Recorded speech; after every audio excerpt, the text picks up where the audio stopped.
शासनपति प्रभु महावीर स्वामी को हम वंदन करते हैं। सभी गुरु भगवंतों को तिकोतों के पाठ से वंदन करते हैं।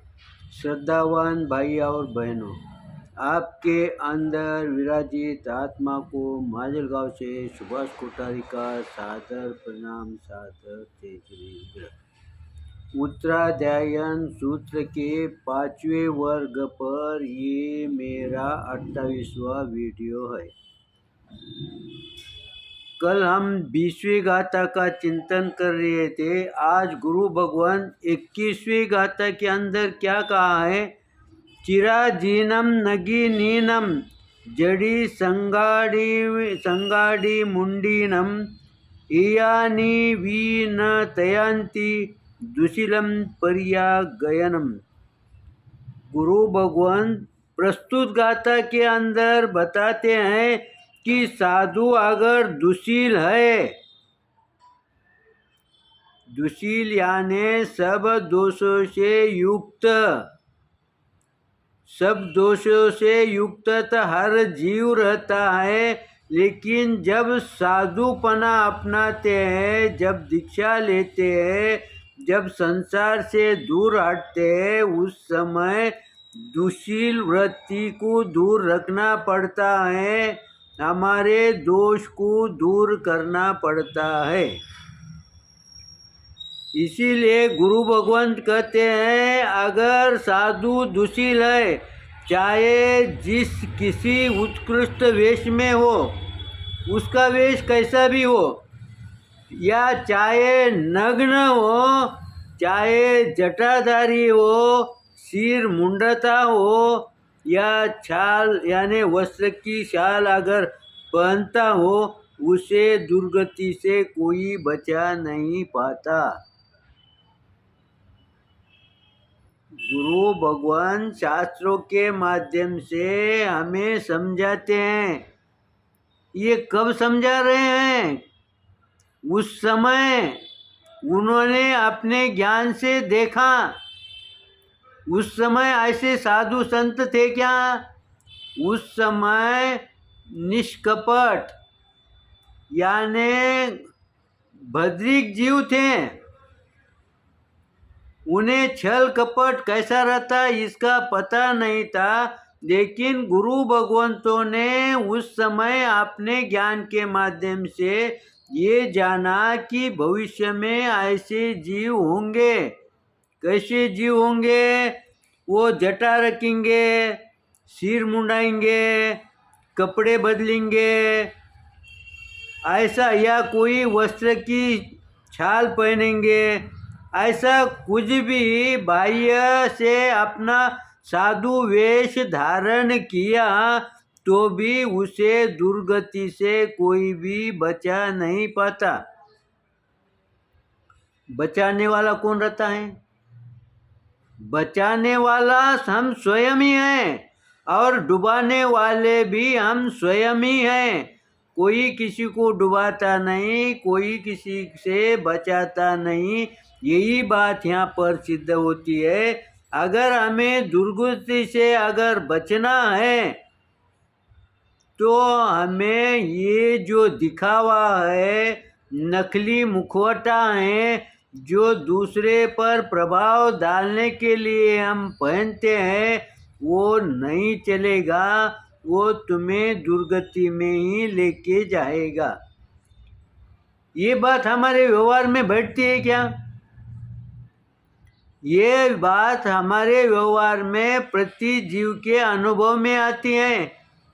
अगर समझो कोई परिवार वाले, कोई रिलेटिव अगर हमारे घर पर आते हैं और वो कोई इंक्वायरी करते हैं,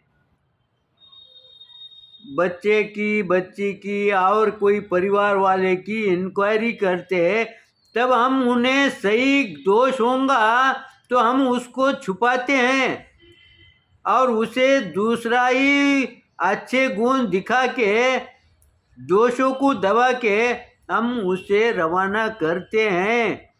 लेकिन हमारा मन हमें वो जाने के बाद सताता है। रात में नींद नहीं आने देता। क्यों नहीं आने देता? क्योंकि वो सोचता है कि मैंने इस भाई के साथ छल किया।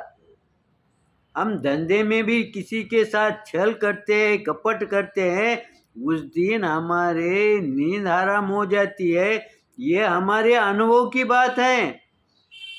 इसीलिए जिसको छल कपट करना है उसे आगे की सही गति मिलती ही नहीं है। इसीलिए उसको रोकने के लिए हम स्वयं ही जिम्मेदार हैं। अगर उसे रोकना है तो हमारे दोषों को दूर करना पड़ेगा। इसीलिए गुरु भगवंत कहते हैं हमारे दोष है उसको उजागर करो, और हमारे गुण होंगे उसको छुपाने की कोशिश करो। लेकिन प्रकृति का नियम है छुपाने से कोई छुपता नहीं है, वो प्रकट होता ही है। कितनी ही आग को हम छुपा के रखे तो भी उसकी दाहकता महसूस होती है। इसीलिए गुरु भगवान समझाते हैं ऐसे जीव को कोई भी बचा नहीं पाता। आगे क्या कहते हैं? सदगति या पंडित मरण का कारण एकमात्र व्रत है। अगर हमारी इच्छा होगी मुझे पंडित मरण मिले, सदगति मिले, तो ऐसा छल कपट करने से मेरे को पंडित मरण नहीं मिलेगा। इसीलिए हम कितना भी सामायिक प्रतिक्रमण कर ले, लेकिन हमारे मन के अंदर, हमारे व्यवहार के अंदर छल कपट होगा तो पंडित मरण संभव नहीं होता। इस तरह से गुरु भगवंत कहते हैं इसीलिए हमें क्या करना पड़ेगा? हमारे व्रत शुद्ध करना पड़ेगा। हमारे व्रत कौन से? सामायिक है, प्रतिक्रमण है, या रोजाना का व्यवहार है। व्यवहार में अगर देखे तो किसी से छल कपट न करे, मीठी बात करे, कटु वचन ना बोले। अगर गलती होंगी तो भी मीठे बातों में उन्हें समझाए। इस तरह से गुरु भगवंत कहते हैं। इसीलिए गुरु भगवंत कहते हैं अमुक वेश ऐसा मैंने पहना है तो इससे मिथ्यात्व नहीं छुपेगा, मिथ्यात्व का दोष लगेगा, उसकी कसाई नहीं दबेगी, क्योंकि उसकी कषा अंदर मौजूद ही रहेगी, वो नष्ट नहीं होंगी। इसीलिए गुरु भगवंत कहते हैं अगर हमें आगे बढ़ने का है तो इन्हें समूल नष्ट करो। फिर आज अगर हमें समय लगता होगा तो चलेगा, देरी से क्यों होता नहीं, लेकिन हमें एक एक दोष को मूल सहित उखाड़ के फेंकना पड़ेगा। जब तक हम मूल कषाय को, मूल दोष को दबाते रहेंगे तो हमें मुक्ति नहीं मिलेगी। ये दूसरी भाषा में अगर कहने का होगा तो हमारा 11वां गुणस्थान क्या है? 11वां गुणस्थान का काम क्या है? वो खाली हमारे कर्म को दबाता है। क्यों दबाता है? पुण्य के सारे हम उसे दबाते हैं। लेकिन अगर समझो हम उसको उसी समय दबाने के बजाय अगर उसे उजागर करें तो वो नष्ट हो जाएगा। इसीलिए हमारे शास्त्र में वो मुनियों का वर्णन आता है जिन्हें कुछ नहीं आता है वो छुपा के नहीं रखते। मास्तुस मुनि ने छुपा के नहीं रखा, उन्होंने बार बार सभी के सामने, गुरु रहो, शिष्य रहो, चाहे छोटा साधु रहो, बड़ा साधु रहो, वो अपने दोष प्रकट करते ही रहते थे, उन्होंने उसको छुपाए नहीं है।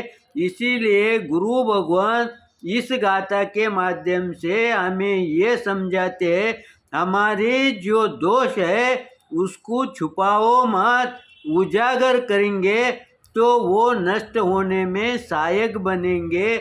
हमें बार बार उसका याद आएगा, उसका परिणाम याद आएगा तो हम उसे नष्ट करेंगे। यहाँ पर हमारे चिंतन के अंदर कुछ गलत आया होगा तो उसके लिए आप क्षमा करेंगे, सही आया होगा तो लाइक करेंगे, शेयर करेंगे। इसी आशा के साथ ओम शांति।